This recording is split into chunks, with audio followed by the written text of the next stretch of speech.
ne voulons pas de cette société-là à Genève en matière immobilière. Ça, c'est le premier point. Le deuxième point, je m'insurge contre les mensonges, la manipulation mentale constante de cette gauche, qui ose encore aujourd'hui parler de congé-vente. Le droit fédéral du bail protège et le texte que nous avons déposé, qui vise à d'abord préalablement faire notifier la protection du droit du bail en matière de congé-vente si l'appartement lui est offert, confère toutes les preuves possibles pour subséquemment pour faire invalider le congé. Il n'y a pas de congé possible dans ce domaine avec ce projet de loi. Monsieur le député Eric Stauffer. Merci, Monsieur le Président. Brièvement, Mesdames, Messieurs les députés, on a entendu beaucoup de bêtises hier soir provenant de la gauche, comme par exemple M. Pagani qui disait oui, et lorsque les taux d'intérêt augmenteront, ceux qui auront acheté leur appartement ne pourront plus payer les intérêts, par exemple. Laissez-moi vous dire que si les taux d'intérêt augmentent, les locataires se verraient augmenter leur loyer parce que c'est dans la loi. Malheureusement, quand il y a des baisses, on n'en profite pas tout le temps en tant que locataire, et j'en suis un, je ne suis pas propriétaire. Et finalement, toute l'essence, toute l'intelligence de ce projet de loi réside dans le fait que, et je vous donnerai un exemple avec un nom fictif, alors je m'excuse s'il existe, mais que M. Alvarez des Eaux Vives, qui est concierge, et où sa femme travaille à mi-temps et qui gagne le revenu du couple 8 000 francs et qui a un appartement de 5 pièces où il va payer 1 800 francs ou 2 000 francs par mois, eh bien, s'il a la possibilité de l'acheter, eh bien, aujourd'hui, avec le projet de loi qu'on vous soumet, eh bien, il ne payerait pas plus de 1 200, 1 250 francs et il serait propriétaire de son appartement. Et c'est bien tout l'objectif du projet de loi, c'est de donner l'accessibilité à cette classe moyenne à qui la gauche fait payer des loyers vie durant pour qu'ils ne soient propriétaires de rien et que finalement ils ne puissent rien léguer à leurs enfants.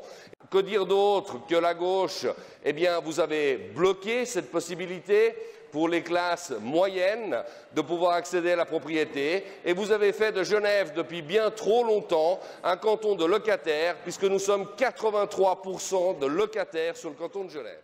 Mesdames et messieurs de la droite, vous faites appel aux rêves.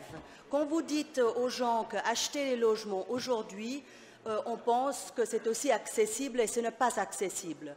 Votre exemple de M.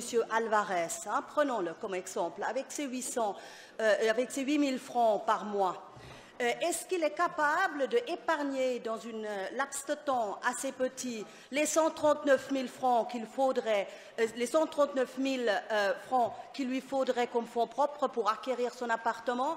Car on ne se fait pas d'illusions. Le prix de ces appartements qu'on pourrait acquérir, à un moment donné, les intérêts vont augmenter et il ne peut plus les payer. Juste compléter les propos de mes préopinants socialistes. Parce que la famille Alvarez, qui a un revenu de 8 000 francs par mois, même si elle a pu mettre de côté l'argent, la banque, pour l'achat d'un 5 pièces, la banque va tout simplement pas lui prêter, justement à cause du taux théorique, qui constituerait un effort beaucoup trop important par rapport à un revenu de 96 000 francs par année. Donc vous vendez effectivement du rêve. Merci. Je passe la parole à Monsieur le député Ronald Zacharias. Merci, Monsieur le Président. Écoutez, je serai extrêmement bref. Cette demande d'amendement, c'est ni plus ni moins la généralisation de l'économie immobilière planifiée à Genève. Voilà ce que veut la gauche. Il n'y aura plus aucune liberté, plus de zone de liberté, tout est contrôlé. Quant au prix, qui va y habiter, combien de temps, combien il pourra revendre après, combien il pourra relouer après, tout ça, ce sera l'objet d'un plan quinquennal ou décennal ou j'en sais rien. Nous ne voulons pas de cette société-là à Genève en matière immobilière. Ça, c'est le premier point. Le deuxième point, je m'insurge contre les mensonges, la manipulation mentale constante de cette gauche, qui ose encore aujourd'hui parler de congé-vente. Le droit fédéral du bail protège et le texte que nous avons déposé, qui vise à d'abord préalablement faire notifier la protection du droit du bail en matière de congé-vente si l'appartement lui est offert, confère toutes les preuves possibles pour subséquemment pour faire invalider le congé. Il n'y a pas de congé possible dans ce domaine avec ce projet de loi. Je vous remercie. Je passe la parole à monsieur le député Cyril Ellon. Merci, Monsieur le Président. Alors, sur le titre, j'aimerais juste rappeler qu'aujourd'hui, le locataire il a le droit de devenir propriétaire déjà aujourd'hui. Il peut acheter tous les logements qui sont en vente, sauf dans un seul cas. C'est quand il veut acheter le logement qu'il habite lui-même, on lui dit non, vous devez changer, vous n'avez pas le droit d'acheter votre propre appartement, vous devez en trouver un autre, dans un autre quartier, délocaliser vos enfants, changer d'école. Aujourd'hui, ce projet de loi, c'est cette nouvelle liberté que le locataire pourra avoir, c'est celui de rester dans l'appartement qu'il aime.